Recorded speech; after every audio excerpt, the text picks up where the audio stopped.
All right, everybody, we're live. We're live. I think we're live.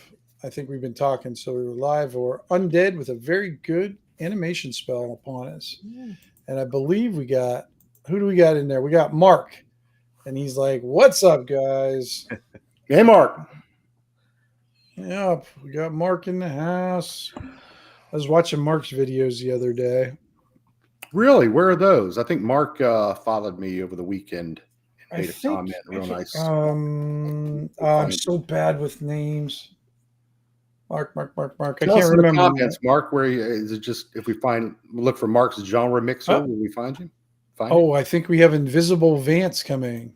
Oh, Yeah, try to We get got my camera to talk to it. We might be having some technical difficulties due to the fact that I'm calling from the surface of Mars, but we'll find yeah. out. are you tilling the back 40? Pretty much. All right. Got Invisible Vance on the line now too. Good. All right. Well, why don't we do our cool thing of the week? And why don't we go with you, Mike? Oh, geez. Cool thing of the week for me is you guys already know, but I think I finished my first zine, which is like a 48-page format. And comes with a one shot. It's made for Shadow Dark specifically, but you could adapt it pretty easily. And there's some new monsters. There's one new class. And I'm having that. I really need to do some more play testing on it, but hopefully I'll be getting that out there pretty soon and promoting that, and then telling people about it on really neat live streams. That's my dream, my vision. Oh, we lost Vance again. That's all right. No, I think it's going to be good. Yep. And oh, geez, I haven't done anything in 2 years. Yeah, that's a channel, but it's pretty much abandoned. Okay. All right. I didn't even look to see what year it came out or anything. I'm going to make Mark's channel a ruin in my game. It's just going to be Oh, there you go. It's going to be an abandoned ruin.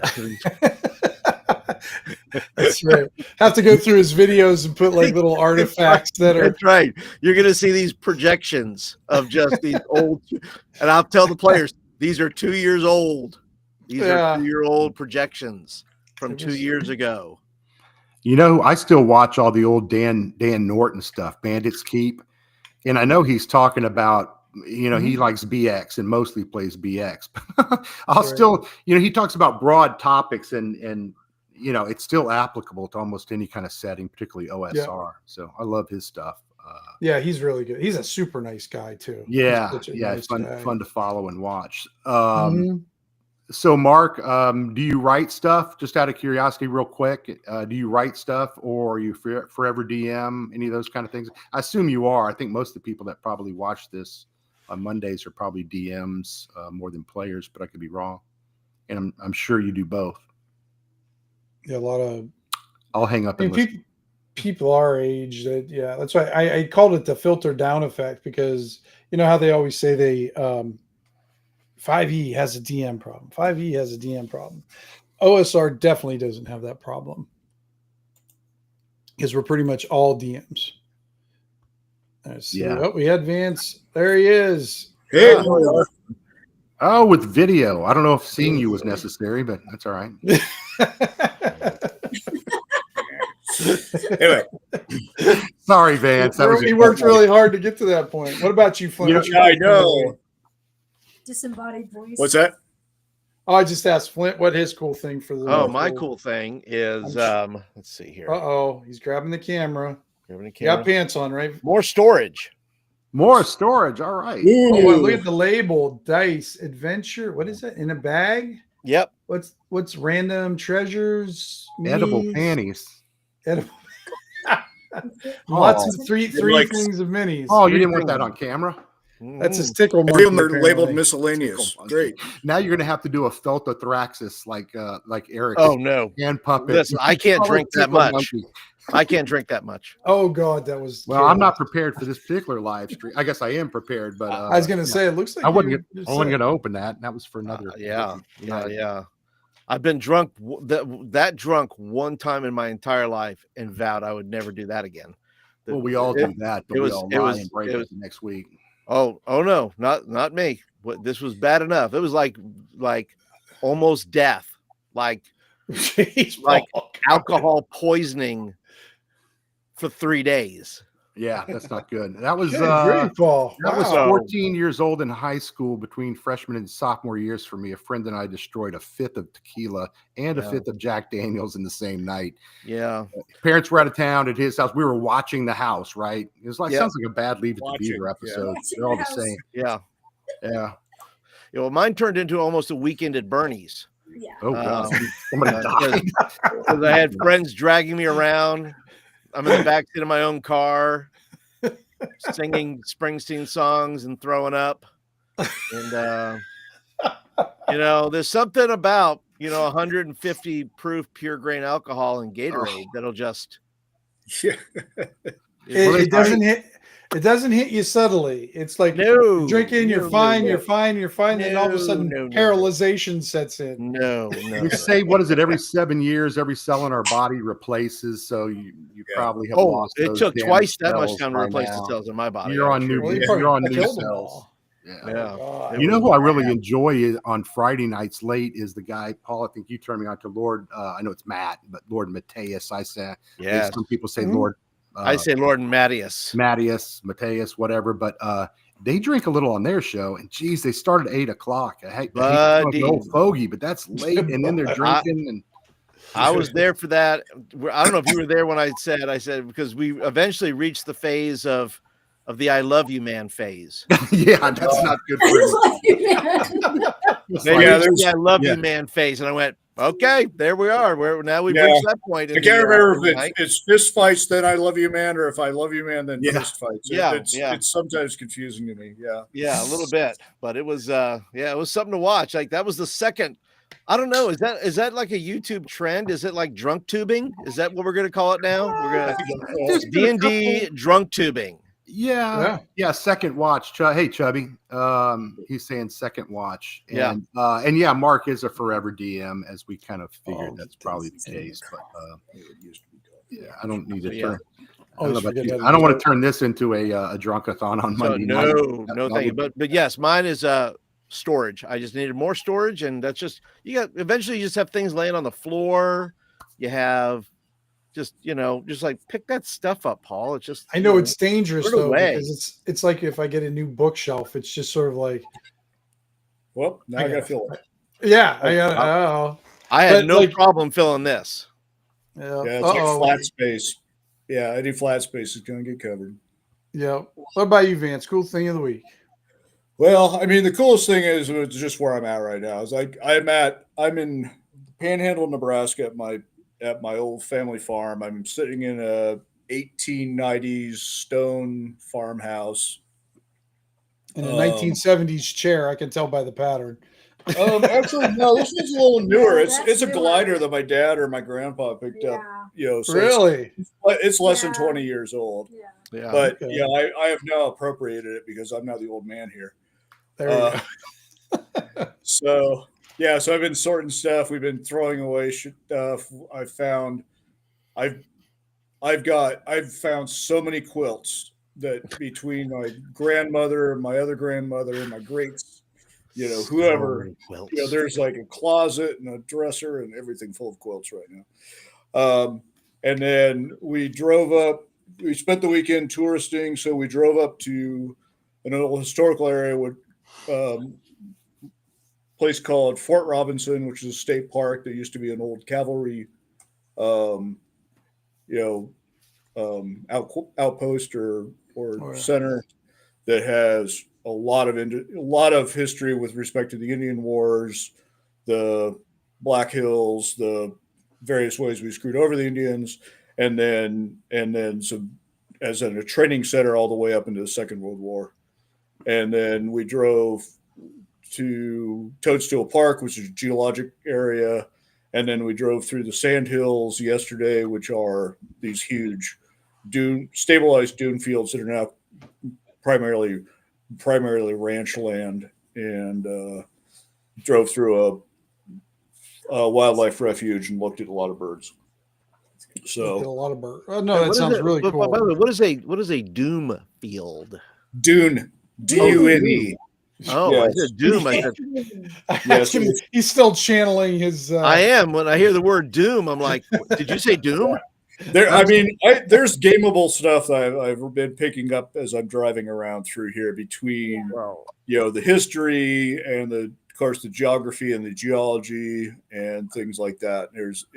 It's kind of one of those elements that I think. I mean, we could always talk about this some night too. Of just the things that you pick up for inspirations that are outside of maybe Pulp Fiction or outside of everything from our history or geography or kind of local stuff. But anyway, that's where we are. We're going to be here for another few days and then drive our sorry asses back to Seattle. Oh, that's cool. That's sounds wonderful out there. Yeah. Cool. And I've sent you guys some photos and stuff, so you know that I suffer. Yeah, exactly. Tim, So I've what's your got cool thing. I got a small pile of stuff because we haven't been here for a couple of weeks, and it seemed like I joined a few Kickstarters, and they all kind of came in at the same time. So I know I've got here's my waiting for you. Yeah. my Amazon finds. I ended up buying Karen 2 and that, which I liked the first one a lot, so I thought I'd get the second one. I haven't had a chance. I just got these today. So Did you say Karen 2 or Karen 2? Karen 2 is a VHS he has from 1978. Karen. Well, I was going to say, or in our day, Karen 2 is an entirely different thing where you play a Karen and you run around. Yeah. And ask for the manager. Just for the manager, right? Keep moving. And then I got this one, Beneath the Sunken Catacombs. I thought it was an adventure. It is not an adventure. It is a whole RPG system.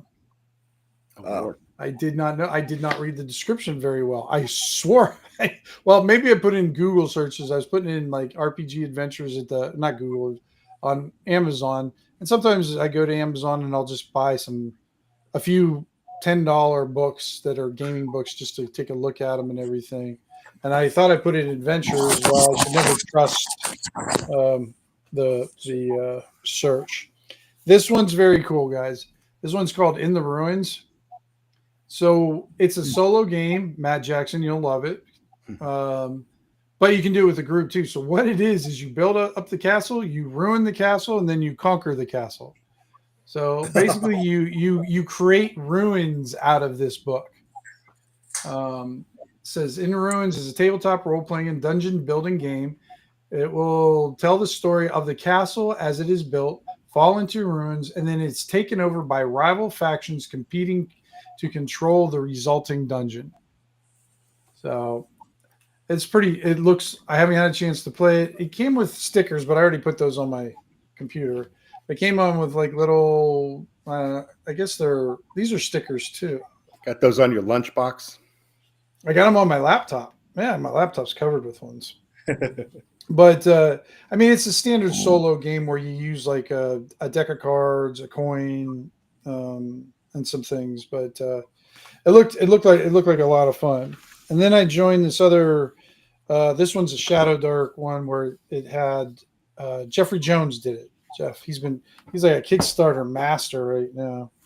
But it's the Dark Visions.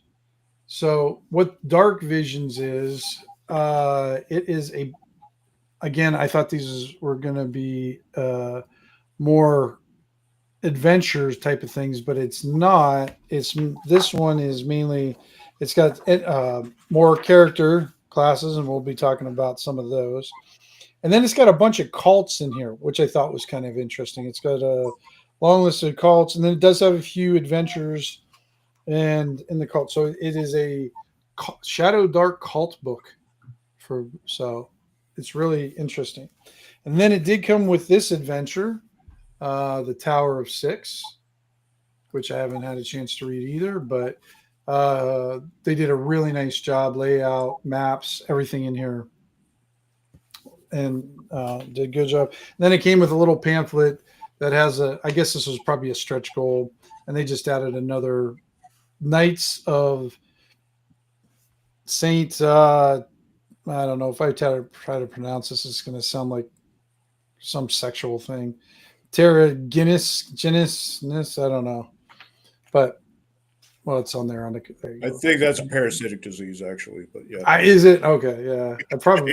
you're fine. Yeah. It should be. So hopefully that didn't come with a stretch goal either. Then Yeah, exactly. I don't know if I support that one or not. I've got a few of them waiting for me in the mailbox at home. So Oh, do you? Yeah. I think that's I'm done with Kickstarters. I think for a little while because there was yeah, they had a glut of ones that I'm like, I'm done. I'm done. Ah, okay, one more. I'm done. No. yeah. It's another one I really like. I got to stay away from the Kickstarters. I can only resist for so long, and then it gets to me, I guess. There's nothing So, worse than they come in the mail and you're a little disappointed by what you got or what it turned out being, you know. And that's all I'm going to say about that. I'm not going to mention any names. Yeah, I don't know if I've had any. There was one. I guess there was one that I was really excited, but I think my expectations were probably too high for it because what he gave me is exactly what he said he was going to give me. But then when he got it, I'm like, oh. I get ruined because sometimes the flavors of the game, and y'all are probably already getting to know, I really like a historical medieval European kind of setting. So when we get into stuff that really is beyond the pale, you know, I have problems with bars and inns and things, even at that level in my world. Inns, you know, what inns? There are no inns in the 14th century in Europe, right? You're probably sleeping in somebody's barn, or you're all in the tavern sleeping around the fire. Right. Yeah, in one day, exactly. You know, anyway, little picky stuff like that comes from being, you know, the historian background, and I know it's a curse at times, but yeah. I wonder why I can't find more people to play with. Deal with that with Joe all the times in his bathrooms and different things like that. We've got like 3 or 4 chamber pots in the house here. So Joe he could just tell that we carry them around, or the goblins have chamber pots. There you go. They go and empty them once a day. You find a sealed pot, Joe. Do you want to open it? It's a kettle helm. No, it's a crapper turned upside down. Is what it is. You could wear it like a helmet, I guess, if you want. Wash it out first. A little bleach. All right, Mike, since you thought up the NPCs, why don't you start us off with NPC wisdom? Well, I'll tell you, well, I don't know about wisdom, but the reason this popped up is because a week or two ago, I subscribed for Gothridge Manor. Hello, I'm a fan.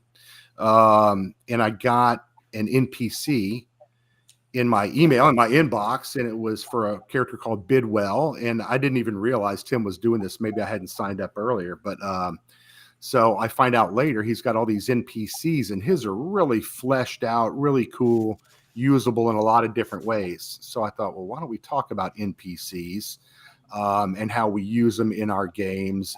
You know, you got 4 DMs sitting right here, GMs, and how do we approach? Because I'm sure it's slightly different for all 4 of us. And I think I have at one time or another, I played with all 3 of you guys as a DM/GM. And then again, I'm kind of invested time-wise into Shadow Dark right now, and I kind of like the mechanic they have in the core rules, which lets you in a jam spit stuff out. And while Chubby's on here, because he'll probably bounce off to something else here shortly, he's a pretty busy dude. But I heard him on Second Watch with, again, Lord Matthias, a couple of weeks back, and he brought up this idea that, you know, he doesn't have time to prep. And I love to prep. I love prep as play, but I understand if you're doing lots of stuff, or maybe you're doing a con, and you don't have time to think about your NPCs, being able to go to a system and spit that stuff out really quickly is a boon, right? And he was talking not so much about NPCs, but I forgot what it was, but it was in Shadow Dark. Maybe it was Encounters, and how you don't have to do all that prep. You can just go there, and it's made to like play on the fly. And if you're an experienced DM and you've been at a table for a while, and especially if you kind of know your group and they know how you play the game, you know, you can really spin these ideas out right at the table and then run with an idea and combine it with a rumor, let's say, and it's all meant to be done with a few quick die rolls. So I really liked that idea, but you know, I thought Tim might be able to tell us. I'm batting it back to you, Tim. I thought maybe you could tell us some about, first off, what you have as an archive, and I assume people get these on your Patreon account or get access to that. Yeah. They're all free on my Patreon account. You can download them. I got, I don't know, 110 adventures on there or something like that, and then I think about mid 30s. I can't remember.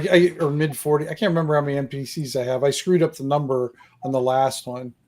And then some like close to 200 different things on my Patreon, give or take some stuff. But yeah, let's see here. I will. So what I do, basically, the way I make these NPCs, I'll bring up. You want me? Let me bring up. I gotta find him right now. There he is.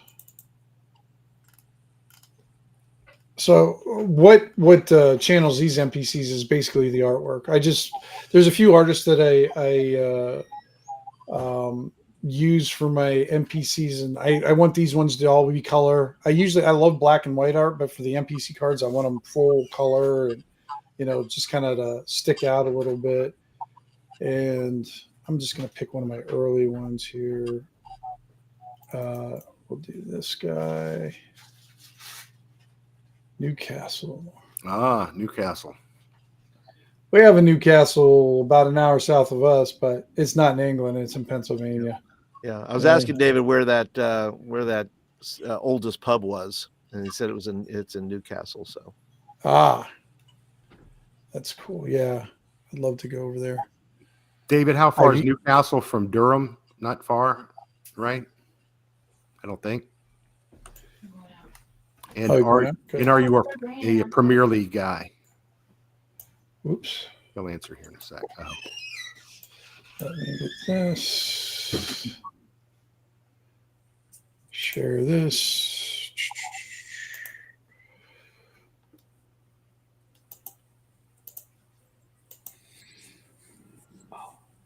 There we go. So, yeah. So this one's by Luigi Castellana, I think. How you say his last name? Not sure. Yeah. But this is when I was in I think this was, I can't remember what system it is, but I just wanted to give a quick stat block. So like if players or DM had it at his table, had a quick stat block to go to, and then he could read the quick history of them. And I would just take the picture and just point and draw arrows to interesting things that were drawn on them, or just make fun of them, or be kind of. I mean, you're always going to find they're going to be a little bit snarky with these things. Like he's a questing parson, so Malcolm comes from one of the few families that remain in the Shallows. He left to follow the calling to become a parson of the god Pausanias. His training was difficult.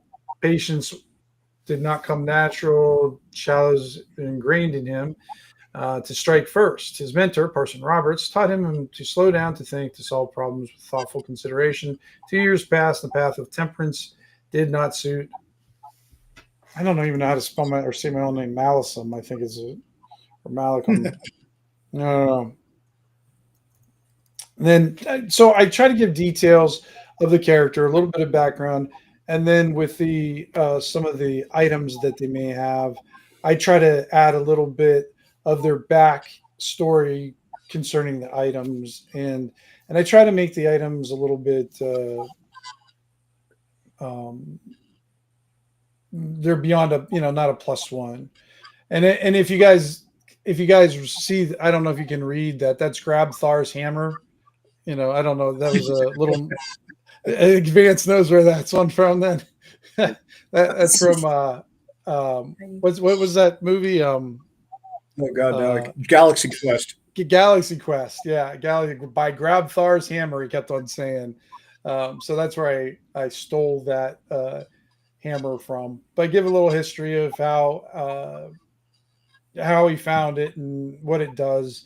But try to give a little unique spin onto it, but nothing too out there, but just enough to give him a little own flavor on his own. So if you do find him, or the MP or the DM tries to or wants to use him, that he's easy to kind of put in there. And not all my guy MPs. One of the things I think some people make the mistake of is try to make their NPCs, a lot of their NPCs, too heroic-ish, because sometimes you just need, Joes and Dougs and Barts that are just farmers, or just guys just trying to figure shit out, or just some fun low end guys. I mean, I have my share of high end guys too. I like doing that, but one thing I started doing in my solo dark came to that point, Tim, is I started keeping a list on the back of the sheet of contacts, like in their network, right? So when we're back in that village, so and so connected with that person, right? And I'd make a note of that, because it might be back that way again, and who can you go to for info and so forth. Yeah, absolutely. I mean, there's so many different tricks, but what do you guys, Vance and Flint, what do you guys do? Vance, go ahead. I mean, there's kind of the two prongs of NPCs. There's like the kind of the set piece ones that you design that are going to be part of encounters, like, or part of the scenario, like the leader, or the that particular important character that gives you information or something like that. Like, my campaign, we've got various thieves guilds leaders that are a lot of different characters. We've got the Naga Queen with her rebellious bunch of outlaws. They've got this persnickety druid that they've won over. These people that they keep interacting with and continue to build bonds with. Right. And have won them over to their side in a lot of ways. And then there's the kind of antagonistic ones. There's some zealots that they're dealing with. There's a couple of different factions in a merchants guild in one of the cities they're in right now, that they've been stealing stuff from each other basically, and the party's always up for a heist. And then there's like those, and some of them are that I have a little bit of backstory, like the Naga Queen, for instance, or the Thieves Guilds folks, or the leaders of a town. But a lot of them are just like, a height and a description of what they're wearing and a couple of words for their personality. Right. And then as if the characters interact with them well, then we build out on it and expand my notes. And then there's the Barts and the Bobs and stuff like that. Like, oh, you walk in there and I've got a list of names, and okay, here's the dwarf that runs that thing. And then, in a few cases, it's kind of that improv kind of thing of like, well, they start, it's like there's that running joke about you've got the mysterious stranger in the corner smoking the pipe. Party goes over to talk to the goblin over that's drunk on at the bar, playing with a piece of string. Yeah. And so I have I'll just have a list of names and maybe come up with a little bit of character, and then they become a lot of times they become canon, or they become something. Like, I had a last name of a dwarf, and I'm like, oh, I'm going to put the last name, and I noted it as being an exile. And I was like, oh, I've got this dwarven community. I'll put him as an exile from that community. And then, 6 months later, the characters interacting with that community, and they run into his cousin. And, because it helps build that veracity of the world of like, right. So I think those are the kind of things. I mean, I'm still not a pro at creating or running NPCs by any stretch of the imagination, but those are the kind of the two guidelines I kind of use when I'm either doing formal prep or at least just in case prep. Gotcha. So like you say, I'm going into one of your taverns and I'm meeting Bob there. How do you come up with Bob if it's just on the fly kind of thing? So you got his name. So how do you just kind of wing it from there? Kind of improv it from there? There's a little bit. I have one of the cheat tools I use the stuff off Don John a lot. And one of the nice thing about the tavern things is when you run up a tavern, it'll give you a list of 10 NPCs. Oh, okay. I didn't know that. Go in okay, there. That's cool. And so in many cases, I mean, I think one of the hirelings henchmen came out of one of those things of like, oh, look, one of my halfling player character say, are there any halflings in the bar? I'm like, yeah, there are. Go down the list. Oh, here's this one. This is female. Looks like she's kind of a fighter type. She's got a tattoo on her face. It's a badger. Yeah, that's it. It's a badger. And so he went and tried to talk her up, and it didn't go well, but she became a henchman and is now kind of his sidekick. So that's kind of the level of stuff that I did, or I just do the name list. I have a quick question for you, Vance, or for all of you. Do you guys use reaction tables when the party first encounters or your players first encounter? I know in the past I always just kind of steered it the way I wanted to steer it, but then in the back of Shadow Dark, of course, they've got that little, I don't know if you can see that little tiny reaction table down there in the back. And I'm like, that way I feel I'm not so railroady. And let me just see. I rolled up this NPC and I thought they were going to give them all this great information. Now they're hostile, so now I got to think on the fly. Okay, how's this relationship going to go or not go at all? I'm constantly spinning 2d6 through my stuff, and it's kind of like one of those things. I'll be rolling it, and then just kind of randomly at the table just to make the players nervous, and then it's like, okay, this is the roll that's going to count. Okay, it's an 8. All right, they're kind of interested, but they think they look like they've got better things to do. And it's like, I'm buying a drink. Okay, now they're and then we go for that sort of thing. Yeah, I will say that's one thing playing solo for the first time has really helped me a lot with is just coming up with quick little, I don't want to say oracle, but it's stuff I learned from the oracle. Just I'm not sure how something's going to go. Just roll a d6 and 1 to 3 is, that kind of thing, 50-50 calls and all that. Just so it is a little bit more swingy and I'm not just deciding everything and how everyone reacts and controlling the whole game. Leaving some about that. Paul, what do you do with NPC encounters, I guess? Well, I'm not up to that step yet. Step 29 in Rob Connolly's book of 33 steps of building out your world. What step are you on now, Paul? I'm on 20. I'm about to do 24 through 27, something like that. Step 29, by the way, is pick 12 most important NPCs or monsters, write a full paragraph of each, and fully stat them out. Now, I know I'm not at that step yet, but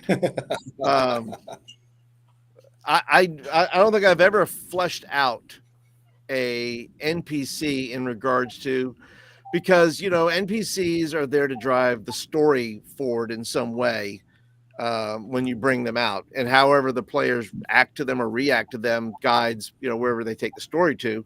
And so in my head I go, well, when I'm thinking about whoever the NPC is, I think of when I think of the Equalizer with Denzel Washington. Well, you have this this prostitute who he's now trying to valiantly free from these Russians, right? So now this one NPC, this prostitute, now you got Russians involved. Now there's some NPCs. Then you got the head Russian guy who's in Russia, and he's an NPC. So, and all of them have some degree of and then you got bad cops, right? Then there's all these kind of little things that you're trying to flesh out in those things. So I think for me, when I'm thinking of an NPC, and I guess I'm thinking in the sense of and I think this is because there's past and present, right? So in the past, NPCs are just there to drive. They're there to drive the story. They're kind of whatever. I like to make NPCs. I like NPCs that show up like characters on a TV show. Like they randomly just sort of show up somewhere. Like, oh, we know that guy. That Right. guy, you know, you let him show up, and you know, if the players really like him, then that means I should probably kill him. And then try and then see what they do. No, they've killed him. You know, Hey, that big group you did, Paul, recently. I'm sorry, the one where you had like 12 people playing. Yeah. Did you have some NPCs and have to? I'm sure that. I mean, everything was new for them. None of them had played anything before. So how did that work with like you meet a character and they act like this? No, because I had to streamline. Normally what would happen is, right, they would go into town, they would get their mission, they would talk around the people, and I just could not afford, based on the adventure we had, because this was not an open sandbox adventure. This was not a railroad, but it was a kind of an A to Z type of adventure that I thought was going to be best for them. So all those NPCs I created flashbacks. So basically around the table, they got a card, and when they heard something that related to their card, they go, oh, well, so-and-so told me such and such. So those flashback characters, if you will, NPCs, had names, but there was no background per se, except in the form of relationship, right? To who are they related to, and why should they matter, and you know, and those kind of things. So for me, NPCs, for the most part, are there to drive the story forward, or comedy relief, or sometimes, I like to use them as like for me, when I do a voice or do something like that, I know there's some who, in a TV show or a movie, you could tell who the bad guy is. You can tell who's like, oh, that guy's going to get killed. That guy's the bad guy right there. I see him. I try not to do the giveaway. So I like to make my NPCs, some of them, I don't clue my players in. I just say, look, you just got to, and then I like the shock on their faces when so-and-so comes out and says, aha, I have betrayed you. So they've given me their trust. And so, and that's the point of the NPC. He's supposed to be lying to them. So, that's his job, that's his fleshed out job, is lie to the NPCs, get them to fall into the trap and do the thing. Right. So, but I think that's, to me, that's the fun of an NPC too, is that you can use them as a device to, enthrall your players or to entrap your players. So I like to use them. I like to use them all kinds of different ways. Do you guys think it would be useful to have like Tim has his characters? Well, those are pretty. There's a lot of prep in there. He's got, obviously, that's like, but that's not what I do for game. That's just for my Patreon. I don't do that. To give them ideas, right, and then they can take or leave whatever they want. But I think I'm guessing here. Y'all say what if you agree or not. But I go too far with NPCs when I'm prepping them. But do you think there's room for like having tiers? Or do you already do that where you have like just the basic, the groom, the kid who handles the stables at the inn or the tavern, right? Who might pass on something or tell you where to go, but that's it. That end of relationship with that NPC. Well, you don't need to flesh out a whole page and roll up stats for somebody like that. No, but sure enough, as soon as you don't do that, the party's going to wind up. You say that, but I guarantee you that Tim had to do something about some NPCs that somebody named Eleanor decided that they should be her children. Right. Right. Was it Father McKenzie? So you don't know. Yeah, they were, Starsky and Hutch. They changed from week to week, whoever they were. But now you don't know what a player is going to do with an NPC. Just like, some people want to take things and make them pets. Some people want to say, come with us, right? Depending. I think more knowledgeable gamers think we're going to pad the stats here a little bit. We're going to take this guy with us if we can and let him join the party, and we'll make him, fodder, cannon fodder for whatever it is we're going to face, and push him in front of those things. But the best thing too is that when they become, and now they're roaming around, Scorn somewhere, fighting in, one's an assassin and one's something else, scholar or something, right? A scholar or something, a priest or whatever.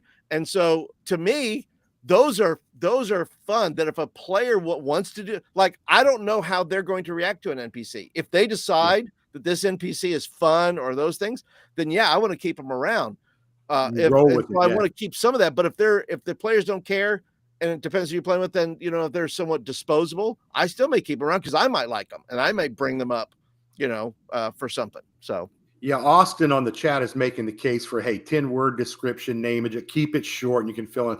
Absolutely, I think he's right, but that's assuming, and again, we're all kind of veterans, and probably Austin and the other folks in the comments. And Austin brings up another good point too, that he says earlier that not all your NPCs have to have depth. Some, they don't have to have like tragic backgrounds. He said that your NPC could be somebody who really likes rainbows, and he just comes out after the rain and looks for rainbows, right? They don't have to be as meaningful to your world as just like you said, though, tiers of people. There's just that guy who does that thing until the players make him something more than that. I think that's what Dean Wormer said was, well, the world needs ditch diggers too, son. Something like that. When that Dean Wormer, yeah, I just grabbed this behind me. These are like little NPC cards, and I'll do this for them real quick, down and dirty.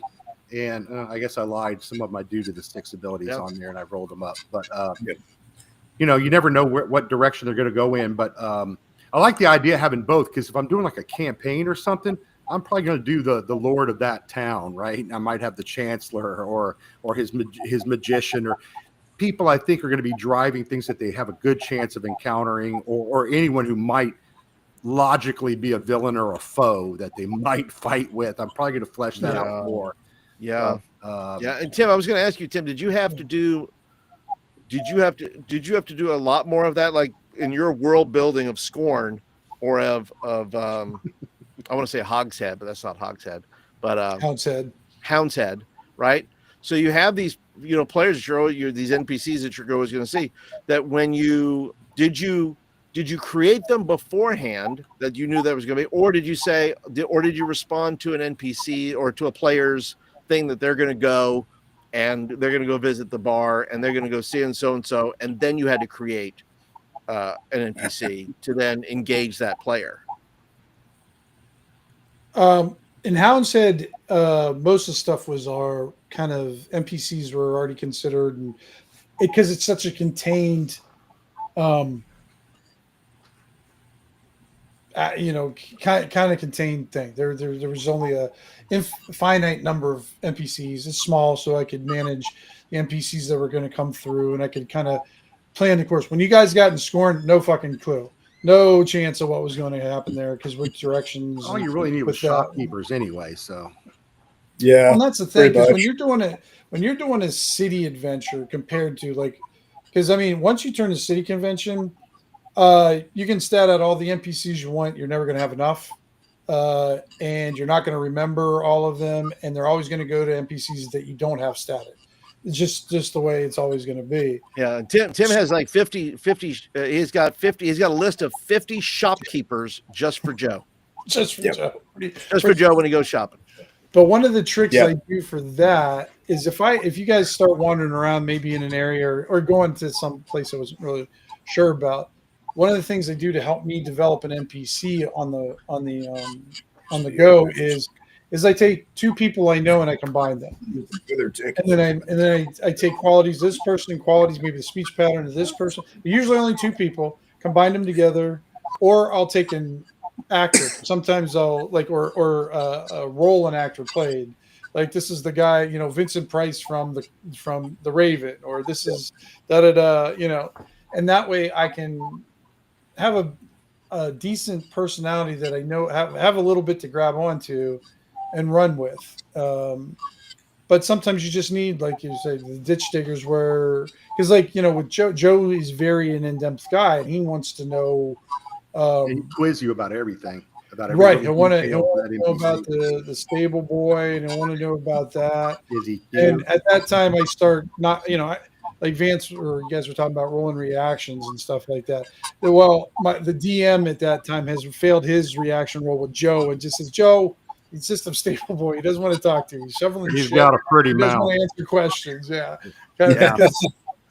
Creepy, like, creepy okay. Joe talking to the stable boy. Yeah, Get out of Where's the here. guy go for a Get good outta time around here? I Get know what out of you're here. for. Creepy old shop guy. closes. Talking Yeah. to But the even stable boy. Yeah, you I guys don't were know the talking number about- of just. Oh god, just the number he wanted to do. No manacles. Yeah, there was manacles and Hound's Head. You brought them with you. Is that That's like how you do it. no hammers in Shadow Dark? Well, if you're gonna run a game with Greg, you have to make sure there's manacles available. He's just one of those guys. I mean, I won't go any farther than that, but he likes his. We don't judge here. He likes We his don't judge bondage. here. Yeah, he Mm. likes it. No He judgment, likes it. Greg. Well, for North Texas, I guess we'll have to find a barn. Tim's NPCs are mysterious and cool. Well, that's important. Amazon. Get them next day. Get them delivered from Scorn to Hound's Right. Head. And you need that kind of balance. You get, like you were talking about. We need those guys that are kind of one dimensional, like Angry Bob. You know, he's just sort of like a, you play up Angry Bob. You know, the one thing about the one dimensional guys, you really have to play up their trait and make them entertaining to the players a little bit, or make that one trait kind of, have some sort of effect on the players, whether it pisses them off or makes them laugh or whatever. And then you can get your more involved characters speak. And I think one of the tricks for NPCs too is don't flesh them out all the way, because you don't know what they need to become at that moment, because they might need to become something else in a session or two. Was Angry Bob the halfling in the cabin that had something up the chimney? No, that was Harlow. That doesn't sound good. Something up No. the chimney. Yeah. That was hard. That was All creepy those are Harlow. so good. Yeah, no, Angry Bob was just the one that was telling everybody to fuck off in the tavern. Yeah. Oh. He hated dwarves, and he kept on. He's telling looking dwarves- and he's looking to be hired. Yeah, exactly. Right. Yeah, because he was the only one who was well armed. I mean, the rest of them were just all had junk as weapons and armor and everything. Angry Bob had like plate mail. He's got weapons. And nobody's hiring him because he's just nasty to everybody. He's got some anger control issues, probably from CTE or something, you know. Right. But the funny thing about Angry Bob is, out of all the hirelings that were against the wall, he's the one you remember. Yeah, but you're not going to hire him. You just remember. You're not going to hire him, but you remember him, kind of thing. And sometimes, and even though you didn't have much, yeah, and those are great ones to have in your campaign. Just these very simple one-dimensional characters that you can really cultivate that one dimension to, like I said, have an effect on the players for good or bad. And then if the players start engaging with them, maybe we find the sensitive side of Angry Bob. I don't know. Angry Bob reminds me of Francis from Stripes. That Yeah, that's Angry Bob. yeah. It's Czechoslovakia. Give me a dagger, my thief a dagger. I'll find his sensitive side. Yeah. So Yeah. I did that too. I actually looked. I've got my game notes here, and yeah, looking at my major NPCs are really only 2 lines, and my minors are like, a few words. But if they need to get expanded out, either the majors or the minors, were, like my PCs went in to steal something from one of the merchants guilds a few weeks ago, and okay, now I have to write up the full stats for this guy and his spells and his magic items and whatever else he might have or something like that. Now he's a full character. And then, like the Angry Bob thing. Yeah, we had in more than one town, we have the sewer guild or patrol, and their job is to go and keep the sewers operating and kill the things that are in the sewers. And the party was engaged with this, this woman. If she were lived in our world, she'd be one of those people that's very into trains, so to speak, and she was, so she was like, keep up this, she's leading them through the sewers to go and break into something, and keeping up this constant stream of information about every brick and everything that they found. And they were actually very disappointed. In spite of that, they were they're amused and entirely disappointed when she got consumed by some nasty thing in the sewer when they turn back. So, so there's that thing. You just give them enough quirk and you give them enough, character that they have something to grab onto. Yeah, absolutely. I think of too, people get upset about those things. Like I think about Barb, poor Barb from Stranger Things. Stranger Things, yeah. She was in like 1 or 2 episodes, I think. And then Barb wasn't meant to last. Yeah. Barb was not meant to last, but I mean, she No. had her purpose, and then suddenly now there's no way to rescue her. Like they're not bringing her back. She's cooked. She's done. Yeah. But she fulfilled her role to do what she had to do, and then she is done. And everybody was very upset about Barb, though. It's like, I know there was like a big campaign about where's Barb, or yeah. No, I remember that. Forgotten. No. Yeah. Yep. Absolutely. Get Barb. We're done with her. Move on. She's got a great idea. Well, I say it's a great idea. I like all my ideas are great ideas to me. Joe had a lot of dirty dreams about Barb. In those dreams, He's his kind of lady. His kind of lady. The movie Moonstruck. Remember the movie Moonstruck? Cher and all that. Nicolas Cage. The story is the two brothers, and one brother distracted the other brother, and he cut off his hand in the bakery by accident, right? And they've had this grudge going on for you. And that could be a really good backstory. Not backstory, but two NPC brothers, almost like a faction within two factions within the family. I made a note. I'll do something with it. The bakers, the Baker Guild. The two bakers. Be very 5e with some dwarven, enlightened, well, whatever word you want to use. Bakers, yeah. Never mind. I'll leave that alone. So, like, what are some of the tools you guys use? Like, is there anything that helps you develop NPCs that you go to? Like, Vance, you said you went to Dungeon, and then I think Mike, you said you use I think the Shadow Dark tables. I use the Shadow. Oh, I'm sorry, Vance. You go ahead and go first, please, so I can think about what I want to say. Yeah. There's. I mean, Dungeon does a lot of heavy lifting for me. I'm trying to think.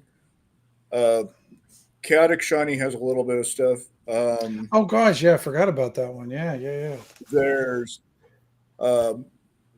That one I use, and then there's a couple that I use actually for like deities and things. But mostly. And then of course, if I'm kind of do it out of just what do I need? What does this person look for? Like a lot of my town little town scenarios or things that I've written over the years, it's like, what's the leader of the town? What's their kind of agenda? What do they look for? Do they want to build the town out? Oh no, the bartender wants to keep it kind of a small, sleepy town because they don't like the outsiders or whatever. Or, so I make sure that, whether it's random or kind of purposeful, everybody has at least, a little bit of a little bit of color, and particularly for the town stuff, or maybe that NPC you need as part of an adventure or something. And of course you guys ran into Toby. Toby ogre. He just wants to wrestle. Right. That's right. Toby just wants to wrestle. Ogre. We were not wrestling that, Toby. No, Toby, we're not wrestling, buddy. Of many times I've run that scenario, you guys are the only ones that did not wrestle Toby. No, no. I don't know if I wanted to be handled by Toby. No, not in Shadow Dark. Yeah, that's what I'm thinking. I'm like, I'm going to end up being the guy who decided to go into the gorilla cage and try to offer banana and then walk out with one less arm. Right? I don't want to be Toby's plaything. You can't afford. Listen, you're playing with hit points that you don't know if you're going to have those. You can't waste them wrestling with Toby. Toby's can't have my hit points. Toby. No, Toby, don't touch my hit points. Yeah. Down, Toby, down. Go Down. It's so funny you brought up shiny, chaotic shiny. I haven't thought. I used to talk to the one girl who ran. I can't think of her name right now. She Shiny? used to make the chaotic shiny girl. Yeah, I can't think of her name, but used to talk to her quite a bit. She used to put out a lot of really cool generators and that. And I've just it's been so long since I've been on their site. It's cool. Yeah. Oh, good night. It's day 1 p.m. or 1 a.m. there. Ooh. Yeah. Thanks for coming, David. And then Yeah, Greg thanks says, for I try showing. to imagine my NPCs as variations on different dumbasses I've known in my life. So all of Greg's NPCs are dumbasses. Apparently. He's either known a ton of dumbasses or his NPCs are going to kind of Well, be he the does, same when team. ev- he does team work in the pool. corporate world, so there's Yeah. He didn't a say plethora that. He was of thinking it, choices. but he didn't say it. Yeah. I'll be listening for any variation on the name Paul, though. I will tell you that now. So Saul enters the room. So Saul, it's what? What is happening? What is happening?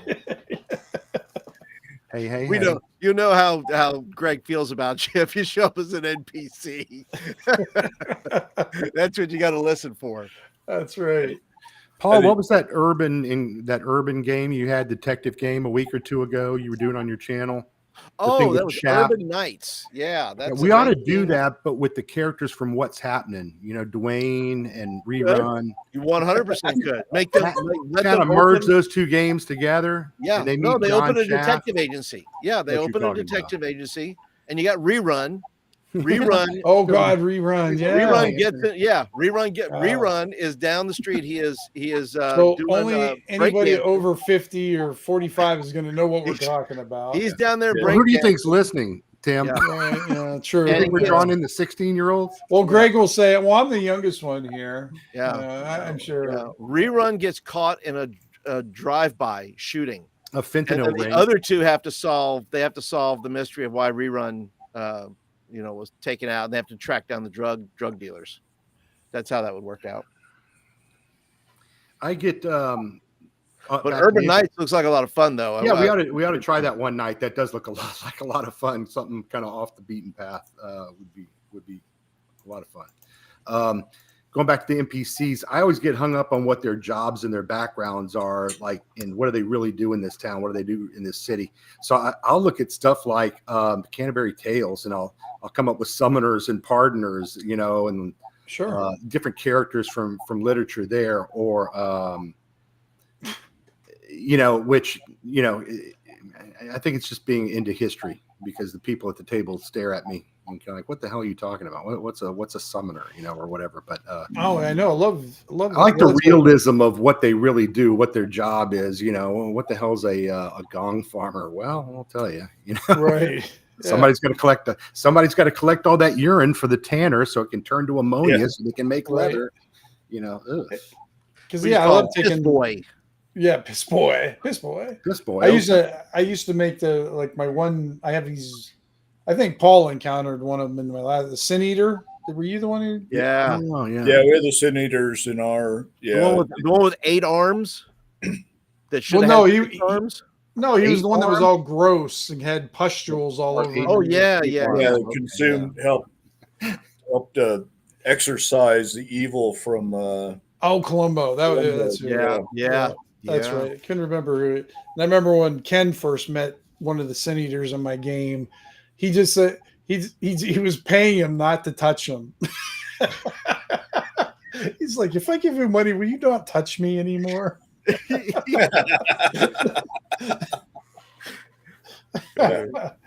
I added a link in there, guys. It's to the Nomicon that Matt Finch just put out not too long ago.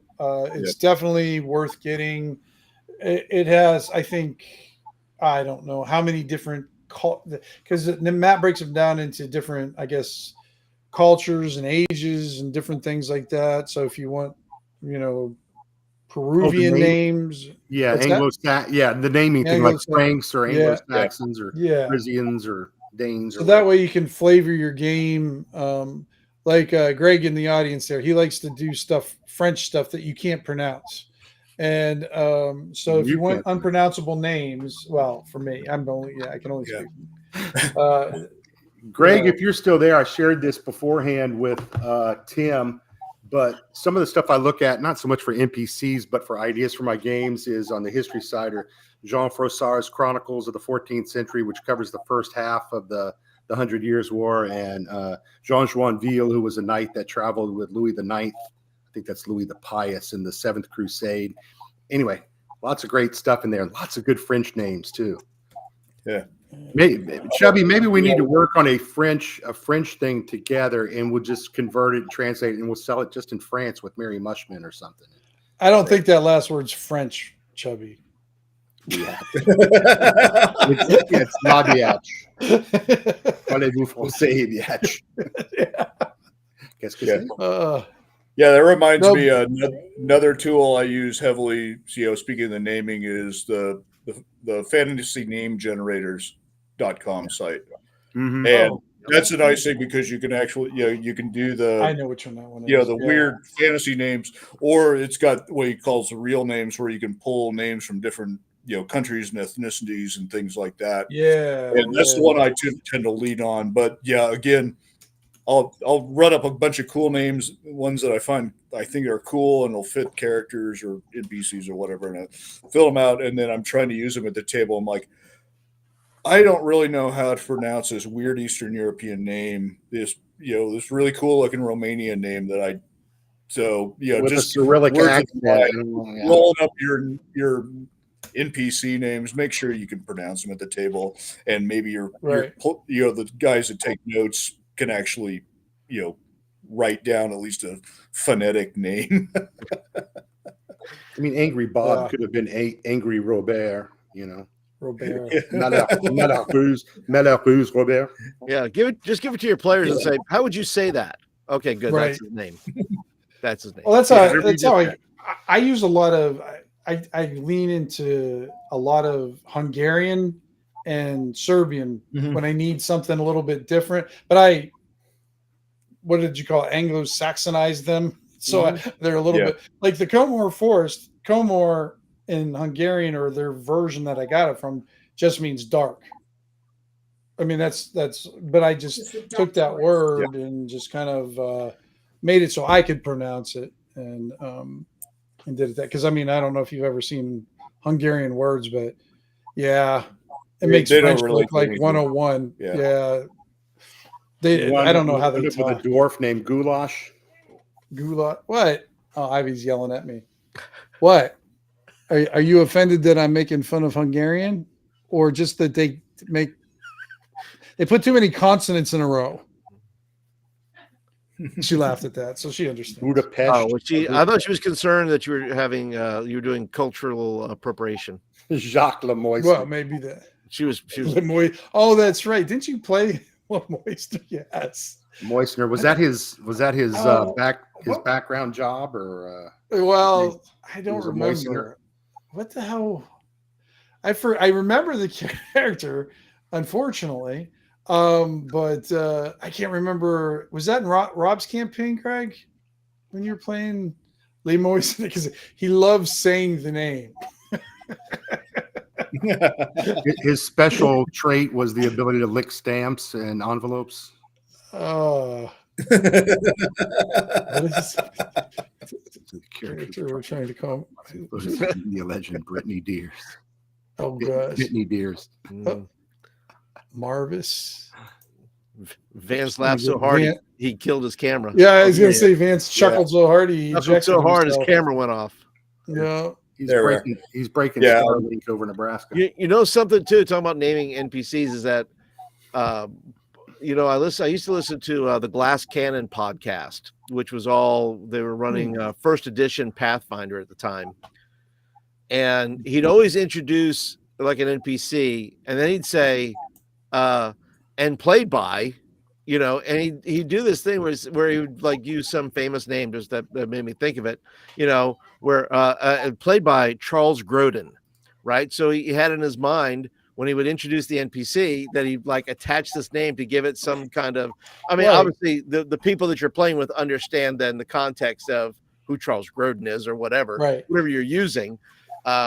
That, you know, and I thought that was just, to me, was just a smart idea. It says that when you're introduced, just like when you see, usually it's the last name, like when you're watching an old TV show, it will say, and also starring, and then it will have whoever the famous person is that was there for 30 seconds or whatever they did, whatever their job was for that show. And I thought to myself, well, that's just a fun idea to think about. It's like, hey, if you're introducing your NPC as a, you know, somebody famous, you know, in media or books or whatever the context may be, that you're thinking that gives you a way to flesh it out a little bit more, maybe how they talk or mannerisms, you know, or things like that. I mean, is your character always going hoo-ha, you know, like Al Pacino, like, does he have this thing, you know? So I always found that just a fun way to, like, you're introducing your NPCs as guest stars, starring as, and then you kind of just think about who that character is going to be and what role they're playing. One of the supplements I have back there, maybe it's Nave 2E, is great for like little facial marks and little. I mean, you really want to flesh out a character with a bunch of little nuanced stuff on the fly. I think it's Nave is really, really good for that with tables. The stuff you're talking about, Paul. So you could roll it up real quickly, but instead of having to imagine a TV character film, which is fine, but if you really just had to roll it out and see how they act, or if they have a speech impediment, or they, you know, they dribble a lot, or they spit when they talk, or they have a booger in their nose, or whatever it might be. Yeah.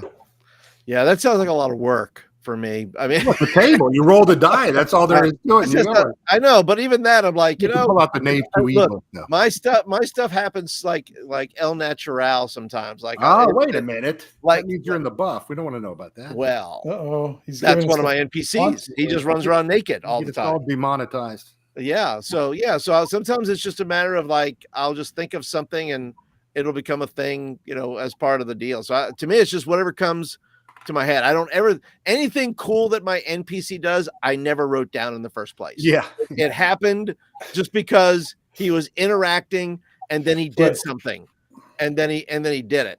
Now, I will have to get, because now we're moving into the phase where we're in my setting of Kriyesh, that I have to then think about a little bit more about those, and I will have to flesh those out, and I will have to be a little bit more detailed. Another resource, I'm funny, it's because we're talking about NPCs, because I'm going to be, when I get to that phase, of course, I'll probably do a video on NPCs. And there was a, and I'll drop the link, I guess, in the chat. This is called the Universal NPC Emulator. And it's just, it's very thin. Where's that one from? That's from Games. And I'll put a link there. But it has, you know, your NPC verbs, NPC nouns. It's got, you know, all kinds of tables. It's not very big. I mean, it's only like 17 pages. That's not bad. But it has a bunch of words, almost like Knave or some of those things where it kind of does that. But yeah. So when I'm gonna start doing some of that, I'll go to something like that and just start fiddling around with it and making it at least for the one, like for the, you know, tiers, because I think it has tiers in there. I can't remember what it says, but like Mike was saying, that you have low level tiers on, you know, and then you have the mid level tiers, and then you get the high level tiers. You know, you're gonna have the barkeep, you're gonna have the mayor, you're gonna have, you know, there's gonna be people who need some fleshing out, so because for plot or for whatever it may be, for hooks or whatever it may be, and then you're going to have the mid levels, and then you're going to have the low level, you know, piss boys, and you know, until the NPC, until the player characters make them something. That's just their job. They show up. They're like the guys that just kind of walk around the video game, that like they're just walking around until somebody engages them to ask them a question or something. Yeah. And one of the things I liked about Shadow Dark and Greg, he's got his GM companion, Shadow Dark. Yeah, he's added to it too. But like the NPCs, so they had a physical trait, a behavior trait, and then my favorite one is always a secret. I always like the whatever little secrets that they're keeping. And then I don't know, for some reason I just love that part. I don't use all three of them. Usually I'll use maybe 2 out of the 3 tables for an NPC, because then I think when you start trying to determine too much ahead of time too, you almost try to force it into that, you know. Yeah, you because you know, took the a little- time to roll it up. Now you got to use. right. Yeah. Well, Yeah. you get to where you're writing a book almost. You're like you're spending a lot of time like you're writing a book report on a on a particular character, Right. and it turns into a page and a half or 2 pages of all manner of things and what his lineage was and I'd 100 Right. rather have a other table things. for what their breath smells like. What did he eat last? You know, There you Ah, go. roll up. That's an onion. Oh, there's a turnip. You know, there's a starburst, cherry. yeah. Nothing. Absolutely. Paul's cough drop. Is there any NPC books you guys use at all? You guys, because I know there's all these resources out there that create NPCs and NPC pre-made. Do you guys use any of them? Yeah, sometimes. Yeah, I have to admit that all those NPC cards and things, I hardly ever use them. Oh, not NPC. Just Well, make it- you know what? not No. yet, not yet. Well, you know who did those well was at least originally came out was Pathfinder 1 had some NPC cards, just faces. They had those clear, Oh, those yeah. full color The ones. cards. Those were really good. That if I wanted to just say, hey, that's who that is, then that's what that is. I mean, that's before a lot of other books that were out and other things, but those were always a pretty good resource for just to show a visual, say that's what that looks like. Let's see if That's I who can that find is. the one that I used. What about you? Vince? Austin is still here. I thought he was going to meditate. Austin, are you We lying are his to us? You're still hanging meditation. around? I thought you were leaving. You don't have to. You're welcome to stay to the end. Hey, don't let Mike chase you off. Yeah, and you guys in the you folks in the comments section, ask some questions about NPCs. Please give us something here to don't leave us hanging out here. Here we go. Yeah, otherwise we start blathering. Throw us a bone. Well, they come for the they come They for come the for the blathering. You guys remember this? Oh yeah, Yeah. This is the one. classic. Yeah, that's the old the Shady Dragon Inn. Apparently, I have two of them. Apparently, surprise. Of course. One I got legit. These are I probably bought them like 20 years apart. So, but in like all good things, I bought this one not knowing the booklet wasn't in it. So there you go. But it has all the NPCs. People haven't seen it before. You youngins, Greg's probably never seen this one. I don't know. He's too young. But Yeah.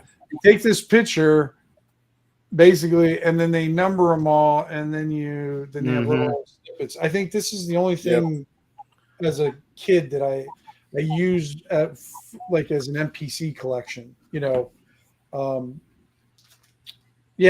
can't think of many other like NPCs that I go to. And Does anybody take characters from other adventures, like in other words, Other or other games. settings, Yeah. and Like says, Mark. "Hey, I'm going to port that guy over, that girl over into." That's a really fun character. I think I need to put him in my game, different name or whatever it may be. But that character's got all this cool background. He's got all the cool stuff. I'll just use him. Yeah, I grab them from books, even not games, but like fantasy books all the time. The Thieves World stuff, or Christopher Buehlman stuff, or whoever I'm reading at a given time. It's Ray Feist right now, the magician, and I'll just go, well, that's a really cool idea, and I'll make a little note, when I'm listening or reading to this in Google Keep, which is what I use, and then I can play with it later, or not use it, or whatever. Yeah.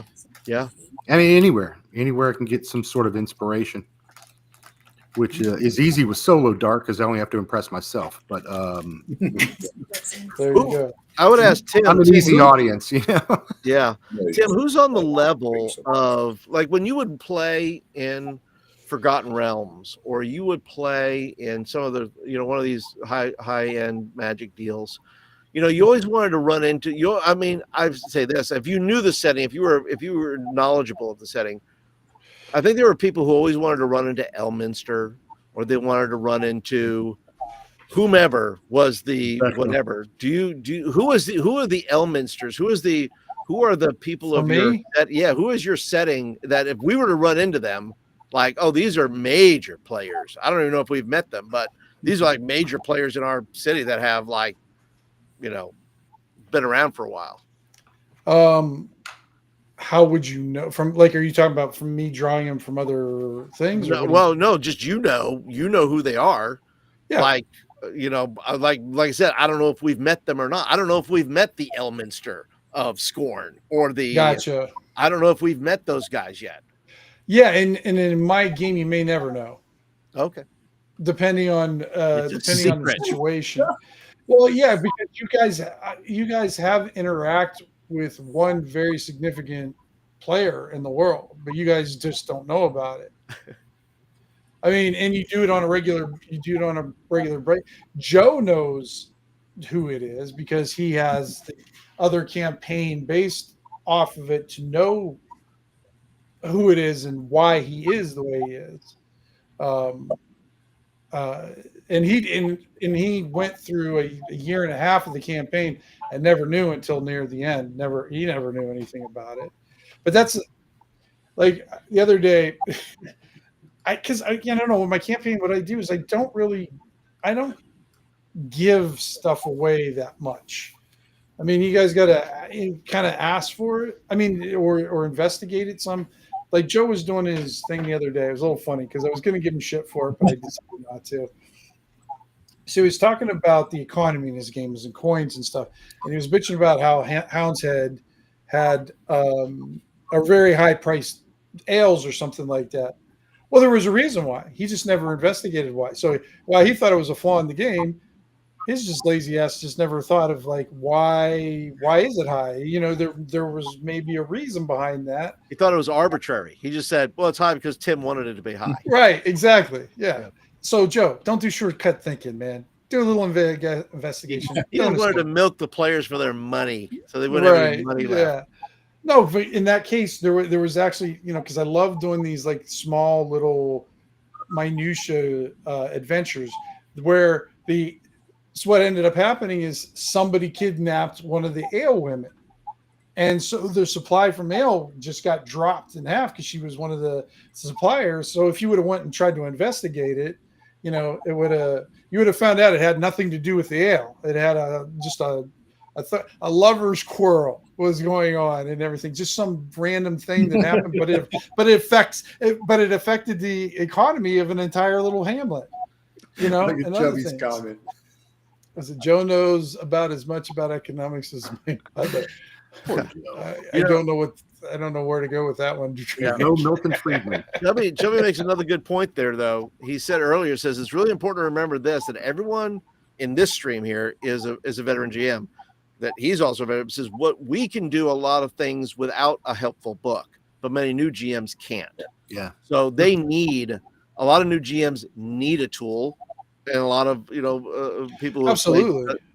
They need those tools. They need those things that say, okay, where am I going to come up with this, or where am I going to? We take for granted, right? Take things for granted. There's people drowning in. Oh, they want to talk to so and so, and they're like, you remember the first time somebody probably said that, you just started to sweat because you were like, I don't have anybody. Where are we going to get that from? They're all bomb. Yeah. Don't go to Joe. Yeah. No, I don't. I try not to go for Joe for anything except what antibiotics I need for any type of maybe fungal thing that somebody has. Or whatever. That's about it. Hey, we might have a problem here. Robert is asking in the chat. I would ask questions. I have questions, but I'm new to RPGs. I'm trying to get my kids into it. All they do is look at their phones. Okay, I have an answer for that. First, you go buy a hammer. And then are they on your children for their phones? Well, how old are they, Robert? Because that depends on how. Yeah. I mean that adds a lot to if they're younger, if they're teenagers, or if they're 30. Living in the basement. Right? Yeah, are they still in the basement at 30? We don't. It's hard to tell because. Yeah. But Mark say, I bet the hillbilly guy in Hound's Head that was looking for an elf to sacrifice for good weather is a major figure. That's a callback. We avoided that guy like the plague. We said we better get the heck out of here. This dude's weird. Yeah, it's so funny how when I start playing because like that one section of the Comore Forest, I have just basically Appalachian kind of culture. Melungians down there, and how many people get creeped out so quick by them. They just like they get creeped out, and I'm like, I'm leaving. I don't think anybody's ever. Oh no, there was one group that went murder hobo on them. Yeah, there was one Good group. for them. Good for them. Yeah. 16, 6, 14, and 17. That's That's quite the age range. I mean, the 6-year-old. Robert, I've got one who's going to be 30 here shortly in June, and he hasn't played RPGs for many years. He's a gamer, video gamer, but in his work, he started playing with people from work, and he'll play D&D with them when he's away on business on a trip. But he will not play with us here, including some of his own cousins at the game that play with me. But he won't join us to play. So some of it's going to be personality, just dad and the kid thing. Some of them may really not, be into it at all. But if you get 1 out of 3 that kind of stays with it, and you guys, I was going to say, target that 6-year-old, start molding them. Yeah. Well, also, I would say invite. It depends, what the level of, of whatever it is. But I try to recruit the older to help the younger if I can, right? So hey, help so and so help them along. Let them, work with the older to do a better job of working with the younger kids rather than them being competitive in some way. Make sure that's collaborative, that they're all kind of in this together. And one of my suggestions would be just target one of them off the bat. See which one maybe he's interested the most, and then bring it up to him. Just do a one-on-one session, because the other ones are going to start going, what is Dad and John doing now? Why are they? They're paying attention here, and that way you can actually have a really in-depth game with them, and you can get more involved with them and teach them the game and whatnot. What's that? Only love your kids when they do what you want. That is true.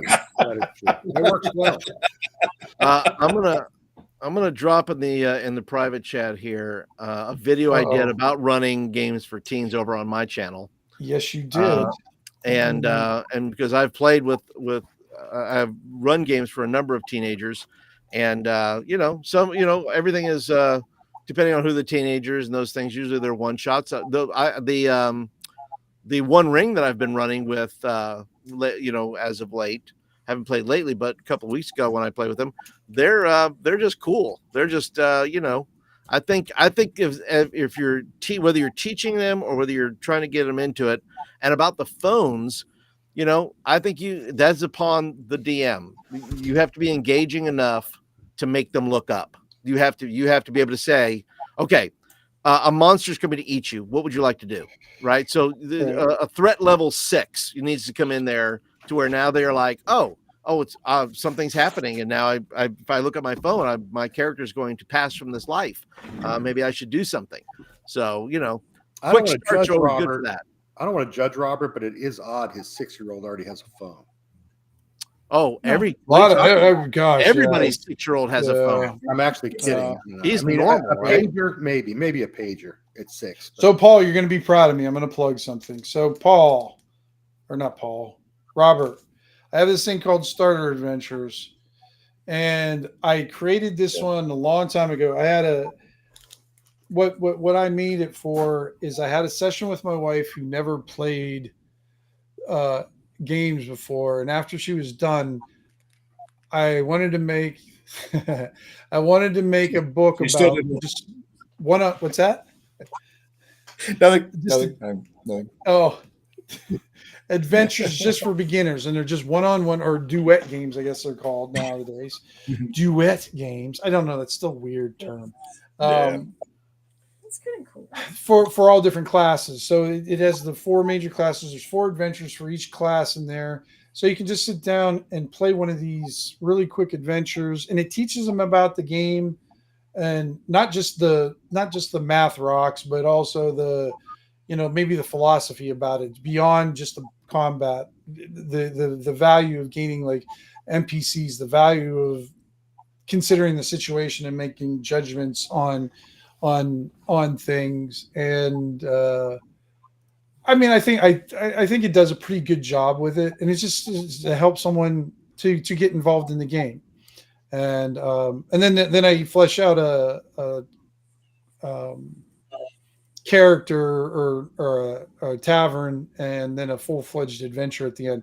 Although I think I made the adventure too tough for beginners. but it is a pretty rough adventure. I can't help myself. I always make my adventures a little bit. A little bit rough. So your first PC died.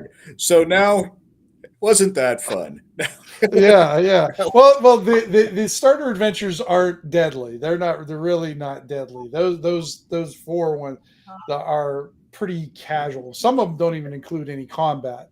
It's just a matter of like, doing some investigation, or it's actually a setup. It's like one of those ones where, like the thieves one, if you get thrown in, the pits or whatever like that.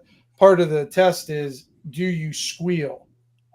They're threatening you with, hard time, and that they don't care whether you stole it or not. They're just going to see how loyal you are, whether you're going to stick with the guild, decide with the guild, or are you going to try to save yourself?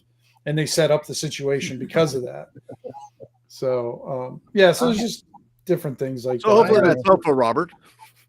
Hopefully we have assisted you in some way.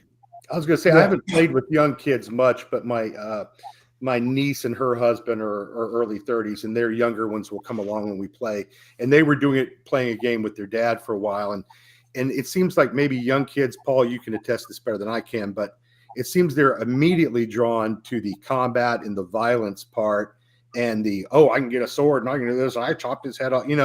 It's like the kind of the murder hobo instinct of Homo sapiens kicks in.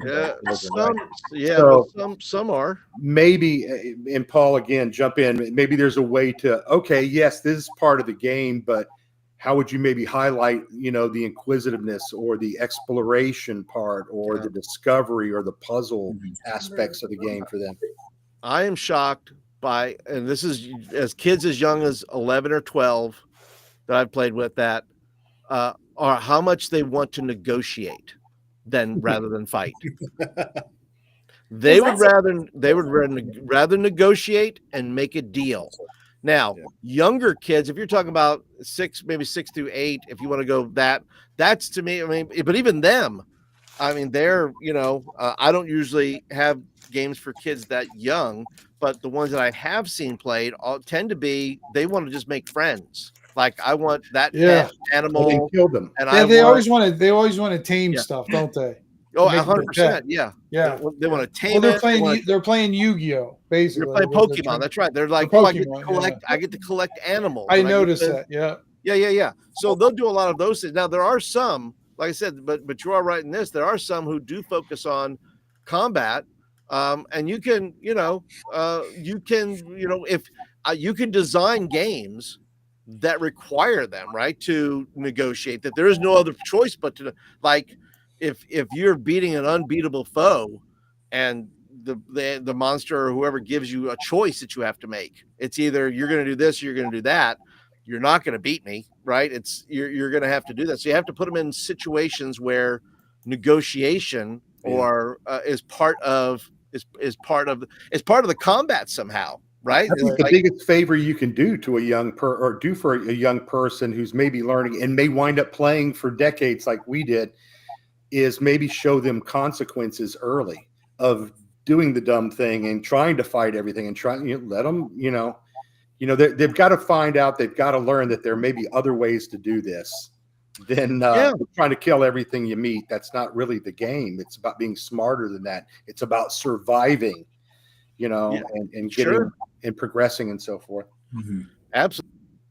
Paul, did you? Absolutely. And it's up to us as to set the table for them, right? To figure out what that's going to, once we figure out who they are. Gears a little bit, since we're talking about the kids though, but like in my experience, when I was gaming with some of the kids, I don't know if you found this, because when I game with kids, we're talking about probably now 20 years ago when I was gaming with them, they didn't do anything because they were afraid they were going to lose. Yeah. They're always afraid they're going to lose something, or they wanted everything up front. Like I had a few kids, they wanted, how come I am not, like, powerful? I want to do 2,000 points of damage with my sword. I'm like, because you suck right now. Yeah. You just suck. That's okay. And he's like, well, I don't want to suck. I said, okay, I'll play your game with you. All right. What do you want? He goes, I want, money. Okay. You have all the money in the world. What do you want next? You want all the power? You got all the power in the world. You can do whatever you want. You can say whatever you want. You got it all. Now what? That was a fun game. Now, do you want to start a real game, or you want to, pretend, kind of thing? Yeah, winning at that age is playing the game, or you can go clean your room.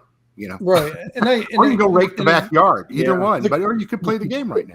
The cool thing is, though, is the ones that I did with, they're actually running games now for other people at our gaming store. I see them now; they're in their 30s. I, worked with them when they're in their teens or prepubescent ages and stuff like that. But now they're both. Actually, the two that I really worked with, they were running the. What was the Dungeon League thing for 5th edition Adventures League, right? Yeah, they were the two DMs for the Adventure League at the thing, and they still have the books that I gave them from way back, 20 years ago. So that was kind of cool. Yeah, and I think too, there's part of it where if you're playing with, and this is true of maybe some adults, at least in my different kind of games I've played with people, where RPGs cross over into teaching tools, and some things you teach, some things are taught accidentally, and some things are taught on purpose. And so, when you're working with kids, I tend to view it as a teaching tool until they discover how much fun they're having. So it's, in other words, I'm trying to help them cross over from, hey, I'm teaching you this. I'll let you do that. And I always tell them at the beginning of the game, you say, well, how do we tell kids? Say, well, look, real simple. I said, I tell them your character can die. Your character can lose points, and your character can pass from this life. I said, the way that happens is two ways: the dice rolls or stupid choices. I said, those are one is in your control, one is out of your control. I said, so that that's going to happen. And so when I'm working with kids like that, it's like, hey, they discover when they lose 10 hit points in a fight and they left with 5.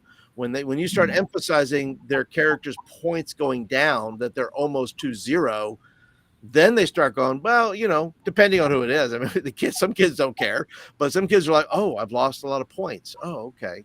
So, you're kind of, as a DM, you're conscious of who's playing and what you're teaching them and how you're trying to, you're not teaching them how to have fun.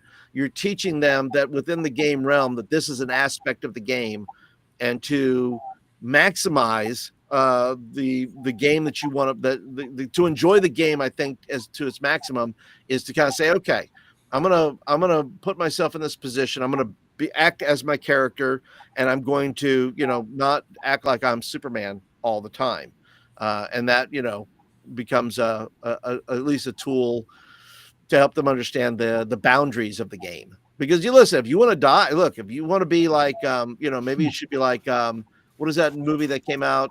Mickey 17, where he keeps dying, and he keeps dying, and they keep bringing him back. Look, if you want to spend time rolling up, if you want to go through 20 characters in this adventure, let's have at it. Let's see how by the 4th character, we'll see how much fun you're having.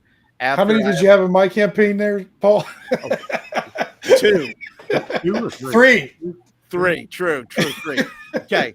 So in that regard, once again, but I'm old. I don't look forward to like, oh, I gotta roll up another character. Okay. Right. But a kid, let's see how many they let's see how many characters, if they would enjoy rolling up a character. All right, good. He's dead. Yeah. Let's roll up another one.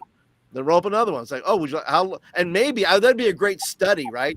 How long do the characters last? Do their lives tend to last a little longer? Do their choices tend to change? Would you do a funnel or a gauntlet with the little ones, maybe to move them in there? So if they make a mistake and they don't have a lot of HP, they're dead. All right, go on to their next character. Sure. Give them three to 4 characters that they could run if they want, or something like that. You could do that for sure. Throw a beholder at them. That's right. Why not? Kill them Why not? all. Well, listen, I don't think I've ever played with a beholder in all these years, because I just thought it was stupid, a flying eyeball. And it's like I never liked the idea, and I know that's like, oh, what? That's a hot take. I don't like mind flayers either. That's just some cheesy sci-fi thing from the 50s. I don't like it. Wow. I want humanoids and dragons. Give me that and some undead, and I'm a happy camper. Listen, I'm a fan now of putting big monsters in games early, if not necessarily for combat, but at least they know it's there, because most of the players that you play with are never going to reach a level. You're never going to play long enough to where they're at the level in which to actually fight or beat said monster. So I might as well put them in there as at least a threat, or as a thing that says, oh, there's a thing over there. It's very scary. Let's see if it attracts you. Let's see if you go over there and see what happens. That's why I threw the Roper in there that one time. Yeah, buddy. But he was playing in there. But love that Roper. Him and him. Yeah, I think him and the Roper had some intimate moments there. Yeah. Yeah, he still got out of it.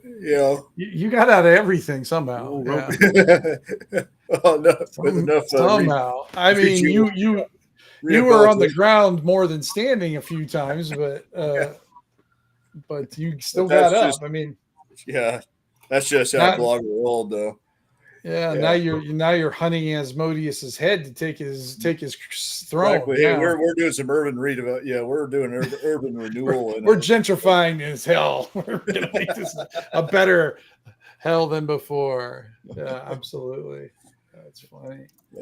All right. Anything else, guys? Or you think we covered it? Or yeah, I think that's a good. I don't know. I had fun.